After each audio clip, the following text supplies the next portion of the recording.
Hey y'all, welcome to today's video. Today we're going to be doing a get ready with me and talking all about foundation.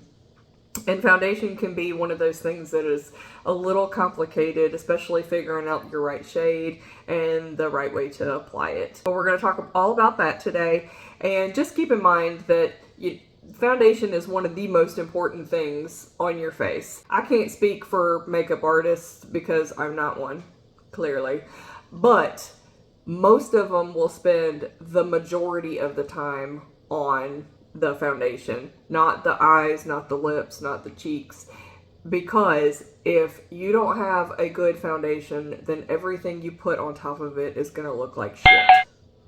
With that said, let's get to the tutorial. Alright, let's get into the makeup tutorial. Now, I've already prepped my face, and if there's any questions on how to do that, just refer back to my skin prep video. I'm going to start off with eyeshadow because the eyeshadow palette that I'm going to be using creates a lot of fallout. And so I don't want to put my face makeup on and then do my eyeshadow and then have all this fallout that it's going to be kind of difficult to clean up. So we're going to start with eyes. Now, since I'm going to be talking about foundation while putting on my makeup, I'm probably not going to talk too much about the products that I'm using today, but they'll all be listed down in the description below if you have any questions about what I'm using. Foundation can be kind of difficult to learn how to apply and what colors to choose. So we're just going to run down kind of how to pick and how to apply. First off, foundations can come in various price ranges, right? We've got drugstore priced items that can come from Target, Walmart, CVS, those type of stores, and then Ulta also carries them. And then you've got high end, which is kind of middle of the road price. And those are going to be sold at, department stores, Sephora, Ulta carries them as well. And then you've got luxury. Now, luxury is going to be pretty high priced. Some are carried at Sephora and Ulta. Some are going to be at your fancier department stores like Nordstrom, Neiman Marcus. Price doesn't always equate to product performance, okay? There are great choices in every price range, so do not feel like you need to go and spend a ton of money just to get a good foundation. One of my favorite ones is from Walmart. Another one of my favorite ones is from Sephora. The thing to keep in mind about where you buy your foundation from is that if you go into Walmart, say, because you don't want to spend a ton of money on your foundation, which is fine, you can't try on different shades to see what matches you. Okay, so that's going to be a gamble that you're taking buying from Walmart. Now, if you're pretty comfortable in what shade you are, then perfect, no problem. But if you have any questions about your shade and you don't feel comfortable just walking in to Walmart or wherever where you can't sample the shade, then my suggestion is to go to like Ulta, because they carry drugstore priced ones and you can sample them, try them out, see what matches you in store before purchasing. But also, if you take it home, you try it out, you don't like it, whether it be shade or the formula or it just doesn't jive with your skin, you can take it back within a certain time period. That's one of the perks of shopping at places like Ulta and Sephora, and some of the department stores like Nordstrom does that as well. If product doesn't work out on you, even if you have opened it up and used it, you can take it back. So big money saver, because who wants to hang on to products that don't work for you. Another thing to keep in mind about drugstore priced foundations is a lot of them do not have a great shade range. And now this doesn't go with all, for all of them. From what I understand, L'Oreal True Match has a really good shade range for being drugstore. If you have a skin tone that's kind of difficult to match, you may need to get a higher end foundation formula. Just for example, Fenty Beauty and House Labs, which is Lady Gaga's brand, they each have like 50 or something shades in their foundation. And then that's just crazy. And so, like, if you can't find a foundation matching that, like, that's not to say that you can't find a foundation match in a lower priced product. It's just, you know, that's just kind of what drugstore foundations are known for, is just not really having a great shade range. Now that you know the price range that you want to stick to, the next thing that you want to know, what level of coverage do you want? Most people on a daily basis go for light to medium coverage, but foundations can range from just a sheer tint, skin tint, all the way up to full coverage. And there's no right or wrong with any of them. It's all just personal preference. If you want to just stick with a sheer skin tint every day, then perfect.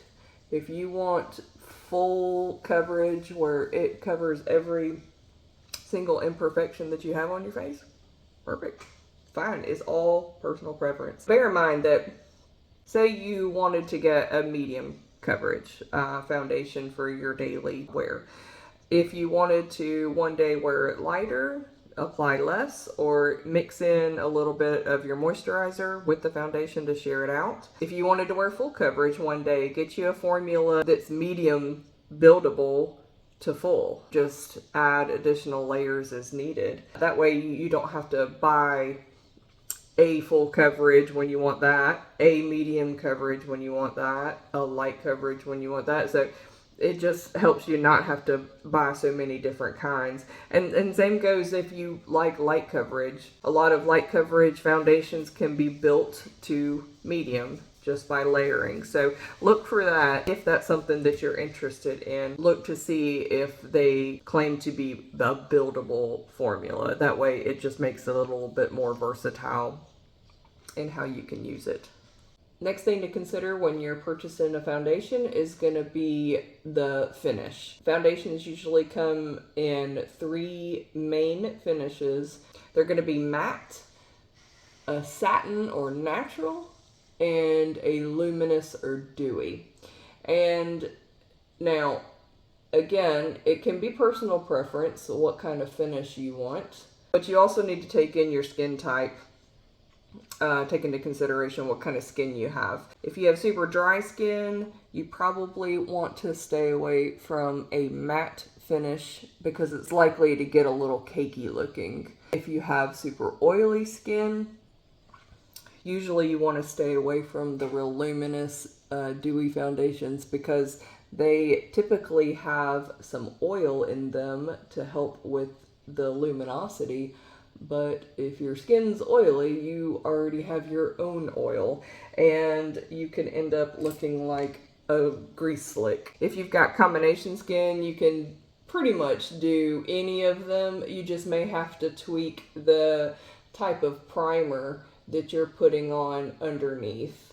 If you lean more on the oily side of combo skin, then you may need to put like a mattifying primer underneath your makeup if you're wanting to do a dewy or luminous foundation. And if you're combo leaning dry but you want to do a matte foundation, then you may want to put a hydrating primer on underneath. Now that you have figured out what price range, the level of coverage you're wanting, and then the finish, that'll narrow the options down. And then what you want to do is start trying to match your shade. And that can be the most difficult part. It's also really the most important. I guarantee if you have 2 foundations and one you don't like the formula but this is a perfect shade match, and the other one you like the formula and it's not a good shade match, more often than not you're going to pick the one that has a good shade match. So that's going to be the most important and also, unfortunately, the most difficult. I'm going to go a little out of order since I'm about to apply my foundation. We're going to talk about how to apply it, and then we'll get back to how to pick a shade. So with applying your foundation, there's three main ways, right? You can use your hands, you can use a brush, and you can use a sponge. And it can come down to personal preference again, but you also want to look at what type of formula you've got. If it's a really thin formula, real runny, you really ought to not use like a makeup sponge, only because if the formula is really thin and liquidy, then the sponge is going to soak it up and you're going to end up using a lot more product. A thinner foundation, you'd want to use a brush. If it's a thicker foundation, then you can use a sponge. But again, it's going to come down to personal preference, and you can use a combination of a brush and a sponge, or your fingers and a sponge. The foundation that I'm using is a little bit on the runny side. That's usually the one I use, and so I tend to use a brush. The brush that I like to use is this one. So you can see it's got shorter bristles and it's real dense. It's not super fluffy like something like this. You could use something like this to put on your foundation. It would put it on a little bit more sheer. Again, personal preference. Even though I like this type of brush, I'm going to show you 3 different ways to put on foundation. I'm not going to use my fingers just because I don't care to do that unless I'm using like a skin tint. Then I just kind of put it on like moisturizer. But something like this, I don't care to use my hands. So we will start on this side. We will just use this short, dense brush. What you want to do is, most of us need the most coverage like in this area, right? And then not so much in the perimeter of the face. And so in the center, when you're starting off, you want to pat it on so you're applying like the thickest of the layers here. And as you're getting out to the edges, you're going to start sweeping. That will shear it out where you don't need as much coverage.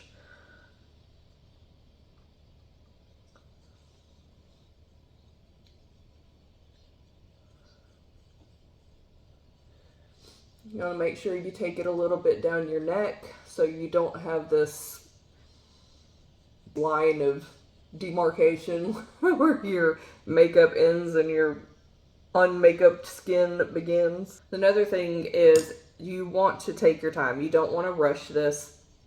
Now, the foundation that I'm using today, it just works so good for my skin, and it's just effortless blending it in. I've had other foundations where I've really had to work and blend to keep it from becoming streaky. This one just blends out so easy. The next area, I'm going to use my sponge. Now, to use a sponge, you want to soak it in water, and you want to squeeze out all the excess water so that it is just barely damp. It also increases in size when you do that and becomes a little bit more squishy. If you were to use it dry, the sponge is going to soak up more of the makeup and you're going to end up having to use more product than you would otherwise. I'm just going to dip on the back of my hand where my makeup is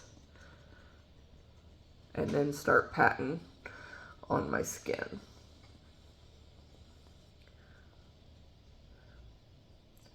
Again, what tool you use, it really does come down to personal preference. Some people just really prefer using a brush, no matter the formula, and some prefer a sponge. Neither one of them are wrong. If you're just learning how to apply foundation and you want to try using the most effective tool in trying to figure out what you like and what you don't like, then you do want to take the viscosity into consideration of the foundation you're going to be using. Okay, so I have my mirror right here, by the way. So looking at my skin, I don't see a huge difference in how it applied on either side of my face. So take that with what you will. The third area, I'm going to use a brush like this. It's almost like a painter's brush. It's not super fluffy, but it's not short and dense either. And so what you would do is just take some on your brush, and you're literally going to like paint it on your skin. And you don't have to make sure that it's necessarily going on seamless, because you're going to go over the area with the sponge.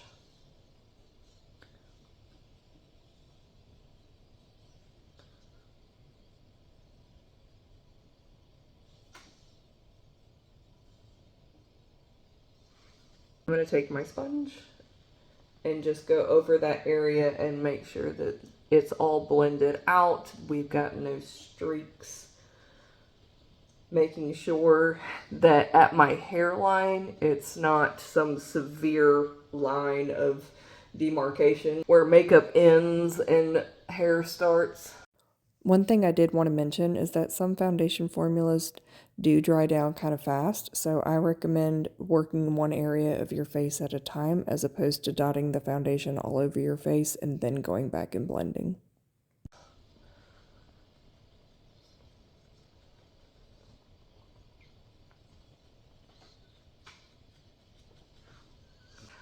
There we have it. Beautiful foundation. It's blended like a dream. A couple things to keep in mind when you're applying foundation. If you want to give the illusion that you're not wearing much makeup, one of the things you can do is to keep the coverage on your nose on the lighter side. For whatever reason, that will give the illusion that you're not wearing much makeup.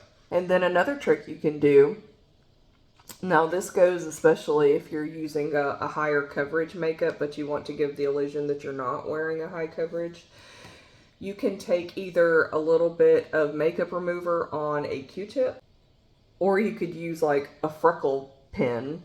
They make those. I don't have one, but and just dot all of your freckles to remove the makeup off of just those spots. And that will give your skin and your makeup finish a little bit more of a natural look.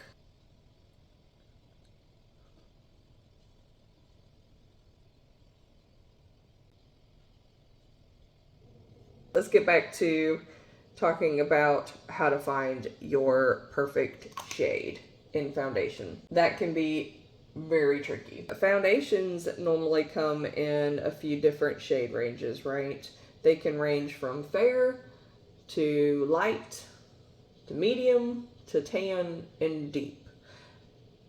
Most people can figure out kind of the shade family that they need to be in, right? So that already narrows down a good bit of the shades.